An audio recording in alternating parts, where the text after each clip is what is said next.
खुशी हो रही है। स्वाधीनता दिवस के अवसर पर लहराते हुए तिरंगे को देखना, चाहे वो लाल किले पर हो, राज्यों की राजधानियों में हो या हमारे आसपास हो, हमारे हृदय को उत्साह से भर देता है। ये उत्सव 140 करोड़ से अधिक देशवासियों के साथ अपने इस महान देश का हिस्सा होने की हमारी खुशी को अभिव्यक्त करता है। जिस तरह हम अपने परिवार के साथ विभिन्न त्योहार मनाते हैं, उसी तरह हम अपने स्वतंत्रता दिवस और गणतंत्र दिवस को भी अपने उस परिवार के साथ मनाते हैं जिसके सदस्य हमारे सभी देशवासी हैं। 15 अगस्त के दिन देश विदेश में सभी भारतीय ध्वजारोहण समारोह में भाग लेते हैं, देशभक्ति के गीत गाते हैं और मिठाइयाँ बांटते हैं। बच्चे सांस्कृतिक कार्यक्रम में भाग लेते हैं। जब हम बच्चों को अपने महान राष्ट्र तथा भारतीय होने के गौरव के बारे में बातें करते हुए सुनते हैं, तो उनके उद्गारों में हमें महान स्वतंत्रता सेनानियों की भावनाओं की प्रतिध्वनि सुनाई देती है। हमें ये अनुभव होता है कि हम उस परंपरा का हिस्सा है जो स्वाधीनता सेनानियों के सपनों और उन भावी पीढ़ियों की आकांक्षाओं को एक कड़ी में पिरोते हैं, जो आने वाली वर्षों में हमारे राष्ट्र को अपना संपूर्ण गौरव पुनः प्राप्त करते हुए देखेंगे। इतिहास की इस श्रृंखला की एक कड़ी होने का बोध हमारे अंदर विनम्रता का संचार करता है। ये बोध हमें उन दिनों की याद दिलाता है जब हमारा देश विदेशी शासन के अधीन था। राष्ट्रभक्ति और वीरता से ओतप्रोत देश प्रेमियों ने अनेक जोखिम उठाए और सर्वोच्च बलिदान दिए। हम उनकी पावन स्मृति को नमन करते हैं। उनके अथक प्रयासों के बल पर भारत की आत्मा सदियों की नींद से जाग उठी। अंतरधारा के रूप में सदैव विद्यमान रही हमारी विभिन्न परंपराओं और मूल्यों को पीढ़ी दर पीढ़ी हमारे महान स्वाधीनता सेनानियों ने नई अभिव्यक्ति प्रदान की। मार्गदर्शक नक्षत्र की तरह राष्ट्रपिता महात्मा गांधी ने स्वाधीनता संग्राम की विभिन्न परंपराओं और उनकी विविध अभिव्यक्तियों को एकजुट किया। साथ ही सरदार पटेल, नेताजी सुभाष चंद्र बोस और बाबा साहेब आम्बेडकर तथा भगत सिंह और चंद्रशेखर आजाद जैसे अनेक महान जननायक भी सक्रिय थे। ये एक राष्ट्रव्यापी आंदोलन था जिसमें सभी समुदायों ने भाग लिया। आदिवासियों में तिलका मांझी, बिरसा मुंडा, लक्ष्मण नायक और फूलो जानो जैसे कई अन्य लोग थे जिनके बलिदान की अब सराहना हो रही है। हमने भगवान बिरसा मुंडा की जयंती को जनजातीय गौरव दिवस के रूप में मनाना शुरू किया है। अगले वर्ष उनकी 150वीं जयंती का उत्सव राष्ट्रीय पुनर्जागरण में उनके योगदान को और अधिक गहराई से सम्मान देने का अवसर होगा। मेरे प्यारे देशवासियों, आज 14 अगस्त को हमारे देश विभाजन विभीषिका स्मृति दिवस मना रहा है। ये विभाजन की भयावहता को याद करने का दिन है। जब हमारे महान राष्ट्रों का विभाजन हुआ तो लाखों लोगों को मजबूरन पलायन करना पड़ा। लाखों लोगों को अपनी जान गंवानी पड़ी।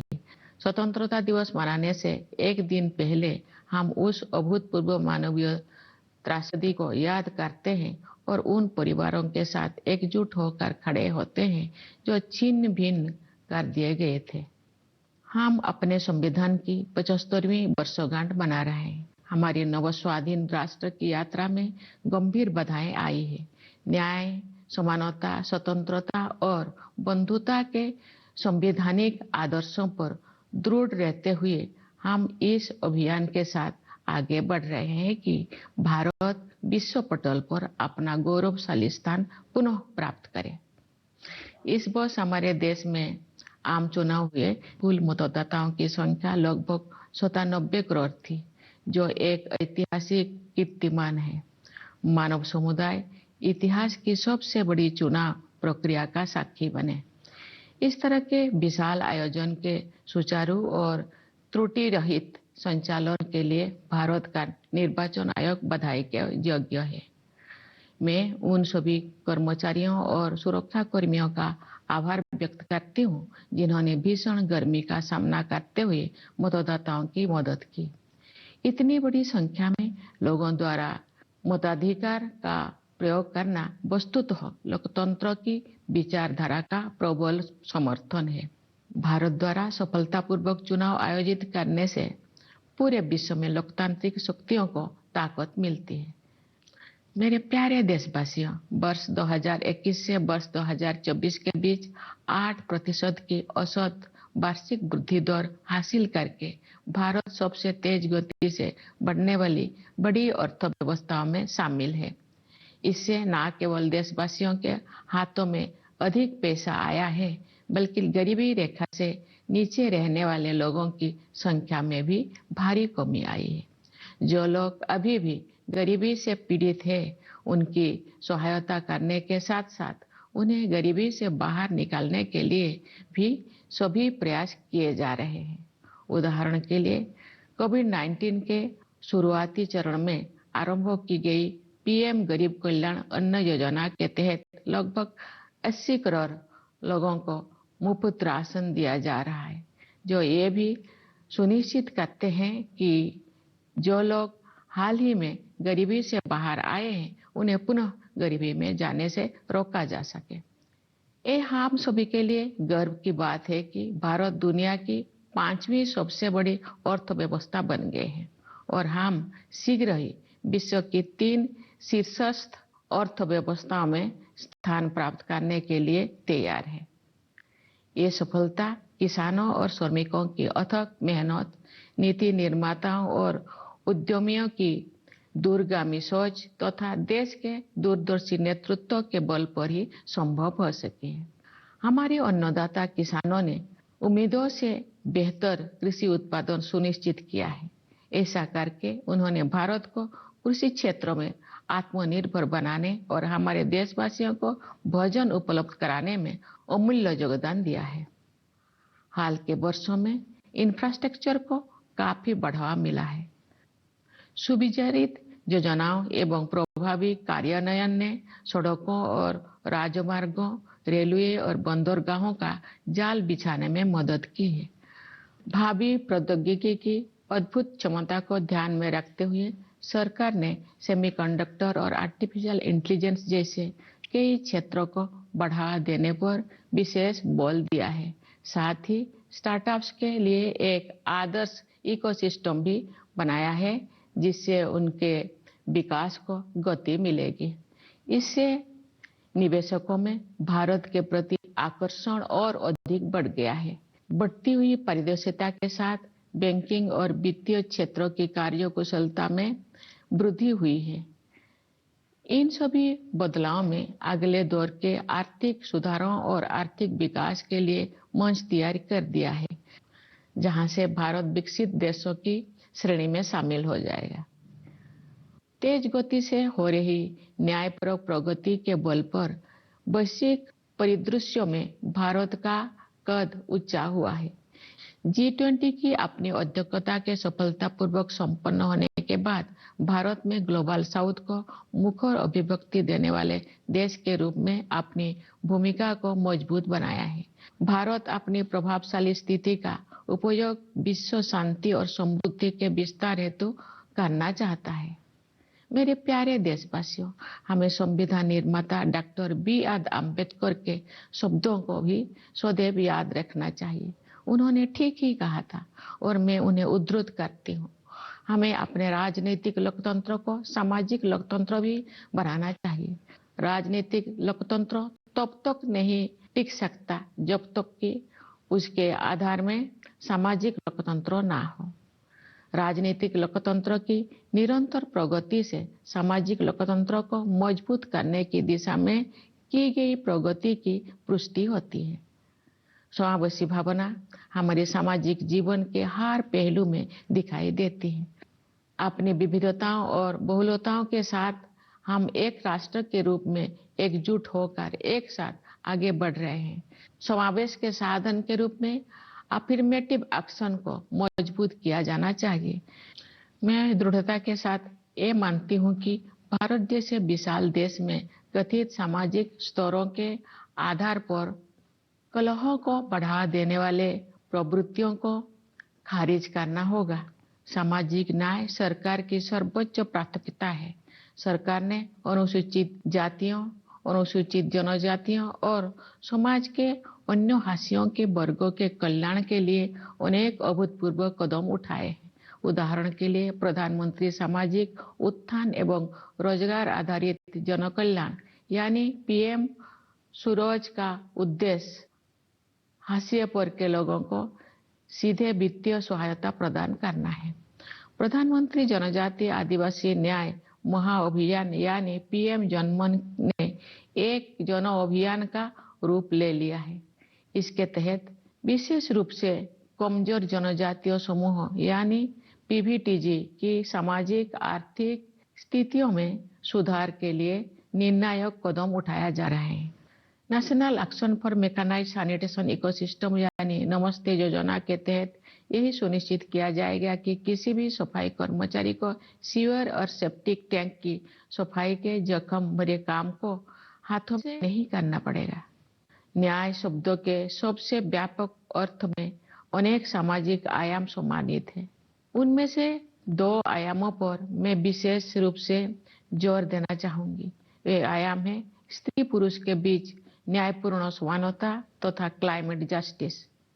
हमारे समाज में महिलाओं को केवल समानता का ही नहीं बल्कि समानता से भी ऊपर का दर्जा दिया जाता है। हालांकि उन्हें परंपरागत पूर्वाग्रह का कष्ट भी झेलना पड़ा है, लेकिन मुझे ये जानकर खुशी होती है कि सरकार ने महिला कल्याण और महिला सशक्तिकरण को समान महत्व दिया है। पिछले दशक में इस उद्देश्य के लिए बजट प्रावधान में 3 गुना से अधिक की वृद्धि हुई है।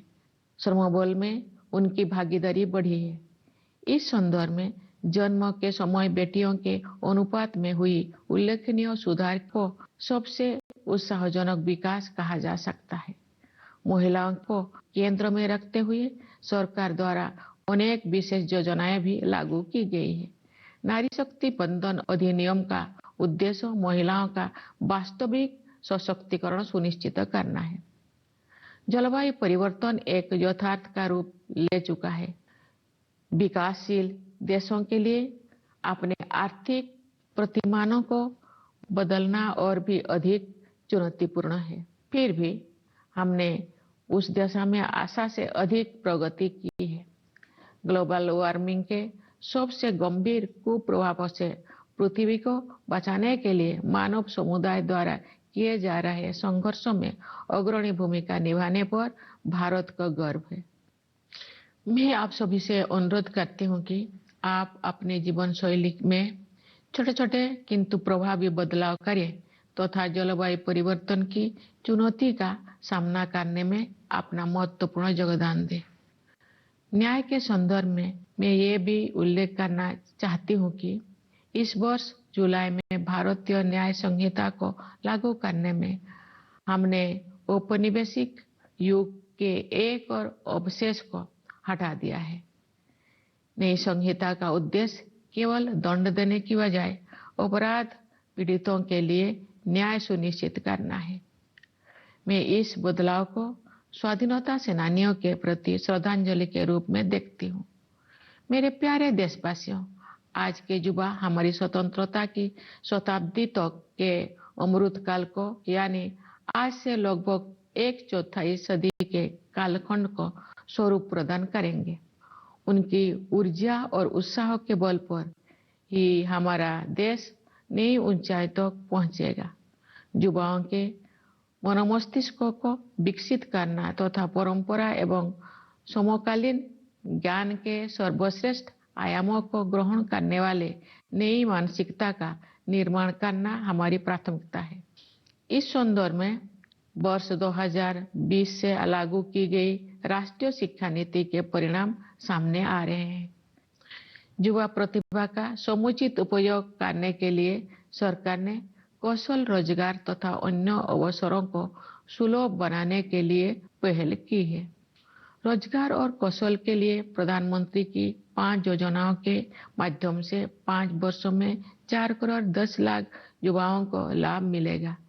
सरकार की एक नई पहल से 5 वर्षों में 1 करोड़ युवा अग्रणी कंपनियों में इंटर्नशिप करेंगे। ये सभी कदम विकसित भारत के निर्माण में आधारभूत योगदान देंगे। भारत में हम विज्ञान और प्रौद्योगिकी को ज्ञान की खोज के साथ साथ मानवीयता पूर्ण प्रगति के साधन के रूप में देखते हैं। उदाहरण के लिए डिजिटल एप्लीकेशन के क्षेत्र में हमारी उपलब्धियों का उपयोग अन्य देशों में टेम्पलेट के रूप में किया जा रहा है। हाल के वर्षों में भारत ने अंतरिक्ष अनुसंधान के क्षेत्र में अभूतपूर्व प्रगति की है। आप सभी के साथ में भी अगले साल होने वाले गगनयान मिशन के शुभारंभ की उत्सुकता से प्रतीक्षा कर रही हूँ।